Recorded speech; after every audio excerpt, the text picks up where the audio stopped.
¿Cómo se comportan los otros elementos para ser extruidos? Por ejemplo, yo selecciono en este momento la opción Vertex. Selecciono este punto que tengo acá y cuando yo cargue sus opciones me sale también la opción extruir.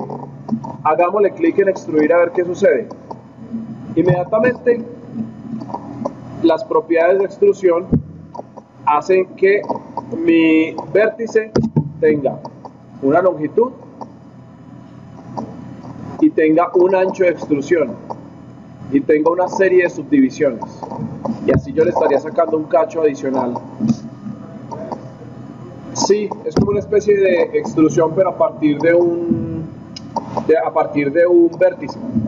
Ahora, si yo selecciono, por ejemplo, un borde y le digo, por ejemplo, a este borde que tengo acá, y le voy a decir extruir, este borde va a tener un grosor, va a tener una ubicación de traslado, va a tener un offset, va a tener una serie de subdivisiones interior y va a tener unas caras. Pero si se dan cuenta, como es un borde, el borde solamente se está extruyendo como borde en sí mismo. Personalmente, yo no recomiendo que ustedes extruyan este tipo de bordes, puesto que ya una vez dos caras se están uniendo, por ejemplo, en estos dos puntos, ya hay una unión de estas dos caras, esta cara como tal queda prácticamente sobrando. Y en ese sentido, ustedes van a tener problemas de planos encontrados, y es cuando van a empezar a ver que las superficies tridimensionales van a empezar como a titilar. Y pues eso sería como un error de modelado poligonal, especialmente a la hora de generar modelos en alta calidad, porque después esto se va a volver un completo problema. Acá, si se dan cuenta, esta chimenea tiene como problemas de modelado. Si se dan cuenta, aquí esta cara que tiene una zona como oscura, y que la cantidad de vértex que tenemos acá, aquí por ejemplo hay un vértex que le falta una unión, y si se dan cuenta hay como una especie como de suavizado, aquí hay como un borde, aquí hay otro y aquí hay otro. Eso significa que hacen falta aclararle a Maya dónde están los vértices y en qué parte están. Sin embargo, como este tutorial el objetivo es conservarlo sencillito, yo lo que voy a hacer es primero explicarles a ustedes las herramientas que tenemos de selección de polígonos. Entonces ya la vamos a mostrar. Número 1, la principal herramienta que tenemos para selección es la herramienta de selección. Si yo estoy parado en modo vertex y pongo el mouse encima, estoy seleccionando vértice cada uno por separado, pero si yo le doy doble clic a la herramienta de selección, se me abren las opciones que tiene la herramienta de selección. En este caso, la palabra marquee hace alusión a que si yo hago clic sostenido y arrastro, estoy generando un cuadrado, y todos los elementos que queden dentro del cuadrado van a quedar seleccionados, estén por delante o por detrás de mi objeto poligonal. Ejemplo, si yo selecciono un marquee, selecciono un cuadrado con un marquee en la configuración como lo tengo en este momento y suelto, no solamente estoy seleccionando los elementos que están desde el punto de vista de mi cámara, sino que también estoy seleccionando todos los que están en la parte de atrás. ¿Y esto en qué me perjudica? Hagamos de cuenta que si yo quiero decir, bueno, voy a seleccionar, por decir algo, las caras, y quiero eliminar estas caritas de acá. Si se dan cuenta, además de haber seleccionado las caritas de acá, también me seleccionó las caritas de acá y todas las caritas de esta zona de acá. ¿Cómo se puede controlar este tipo de selección? Número 1, si yo le doy doble clic y le digo, y le hago chulito aquí en Camera Based Selection, y cierro, y repito la selección, por ejemplo, cuando me pase para la parte de atrás, ya el Camera Based Selection significa que solamente me va a seleccionar las caras que yo estoy viendo desde la cámara. Ejemplo, tengo mi techo acá le doy doble clic a la herramienta de selección y tengo mi chulito acá activado de Camera Based Selection. Si hago clic acá y arrastro y suelto, me paso para la parte de atrás y ya no tengo las caras de la parte de atrás seleccionadas. Otra forma de seleccionar los vértices y las caras de mi objeto lo puedo hacer a través de la herramienta de lazo. Si yo le doy doble clic a la herramienta de lazo, él me tiene varios estilos. El tipo de lazo, si lo encuentro cerrado, cuando yo haga clic, él automáticamente me cierra la selección. Si yo le hago clic en abierto, dense cuenta que él ya no me muestra, ya no me autocompleta la selección. Pero cuando suelto, él autocompleta y cierra la selección. Si yo le digo que me seleccione los componentes de forma accurate, que significa en inglés accurate significa como detallada, cuando yo haga mi zona de selección, él no va a ser tan preciso.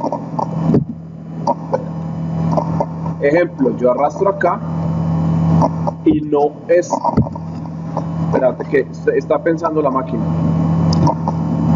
Está dedicando memoria especial en darse cuenta cuáles son todos los elementos que tiene. Mientras que si yo le digo acá en modo rápido, cuando yo hago clic y arrastro, él inmediatamente selecciona automáticamente y aplica. Es decir, que en Accurate el programa se toma mucho más tiempo y es mucho más específico y mucho más detallado a la hora de seleccionar. Mi consejo, consérvelo en Fast y conserve la herramienta de lazo cerrada. Entonces, si yo hago clic en estas caras, él inmediatamente me está manteniendo la selección dentro de las piezas. Pero si lo digo de forma abierta, open, hago el mismo tipo de selección y hace el mismo tipo de selección, pero no me muestra el autocerrado de la curva y yo no puedo previsualizar hasta dónde me está llegando la zona de selección. Otra forma de seleccionar mis caras o mis vértices o mis bordes es a través de la herramienta de Paint Selection Tool. ¿Y qué hace la herramienta de Paint Selection Tool? Si se dan cuenta, cuando yo la cargo, él me muestra un circulito. Y si yo quiero cambiar el radio del círculo, oprimo la tecla B larga en el teclado, es decir, esta que está acá, y empiezo a pintar encima de la superficie, y a medida que voy pintando, Maya me va seleccionando las caras que voy pintando. La ventaja también de esta es que no me selecciona las caras de la parte posterior. Pero si yo quiero deseleccionar, o sea, quitar de mi selección las caras que tengo seleccionadas, tengo que oprimir la tecla control y empezar a pintar para deseleccionar elementos que tengan mi escenografía. Si yo le doy doble clic a la herramienta, me sale número 1, el radio, que es la representación de este circulito rojo. Si tengo un radio de 3.6, dense cuenta cómo está de grande. Si yo le reduzco a 0.6, dense cuenta cómo cambió. Y el radius left, que es el suavizado, es en caso tal de que tengamos sensor de presión, él me va a mostrar como un nivel de tolerancia hacia la selección, que más adelante les puedo mostrar cómo funciona. Adicionalmente tengo el perfil, que sea un radio con una zona activa bastante gruesa, que es con la que estoy pintando acá, por ejemplo. Pero si yo le coloco un perfil mucho más bajito con el mismo radio, dense cuenta que yo puedo ser mucho más específico y ya no va a ser tan general para mi selección. O puedo seleccionar la opción que es completamente sólida, Solid Brush, y todo lo que esté alrededor inmediatamente me lo selecciona. Es como el nivel de sensibilidad que puedo programar. O si quiero seleccionar la forma cuadrada, él solamente va a empezar a pensar en cuadrados para seleccionar. Sin embargo, mi densidad poligonal no es lo suficientemente alta para poder demostrar esto acá. Si yo quiero deseleccionar todo, simplemente hago clic en Selection Tool y hago clic por fuera y ya está. Ahora, digamos que quiero empezar a eliminar estas caras que tengo acá. ¿Cuál sería la forma más práctica? Yo personalmente seleccionaría los vértices le quito el Camera Based Selection porque yo sé muy bien cuáles son los vértices que quiero seleccionar, y con la herramienta de lazo encierro mis elementos que están acá y solamente he seleccionado las caras, los vértices que tengo acá, y le doy suprimir. Pero parece que hay otro problema poligonal acá. Ahora, si yo quiero cambiar el tipo de selección y volverlo caras, simplemente selecciono modo rostros, modo faces, y vuelvo y encierro las caras que corresponden a esta zona, y con el botón suprimir al teclado he eliminado las caras, pero me ha quedado el hueco en el modelo. ¿Cómo hago para volver a cerrar nuevamente estas piezas? Muy fácil. Selecciono el componente de bordes, selecciono este componente más este componente de borde, este más este. ¿Sí ven? Aquí están como de color, más o menos como de color khaki. Y más abajo me aparece el botón Bridge. ¿Lo ven acá? Como su nombre lo dice, Bridge en español significa puente. Y si yo hago un clic, él inmediatamente me genera un puente y me está generando automáticamente 5 subdivisiones por cada cara unida. Adicionalmente me está generando un tupper y me está generando un twist en caso tal de que yo quiera generar algún tipo de giro. En este caso mi objetivo es cerrar las divisiones. Luego hago clic en este segundo vértice y miremos a ver qué sucede si yo hago clic Shift en este borde y en este borde. Dense cuenta que tengo seleccionados estos dos y hago clic en el botón Bridge y le digo que no me haga subdivisiones. Inmediatamente he reparado mi objeto poligonal luego de haberle eliminado las caras.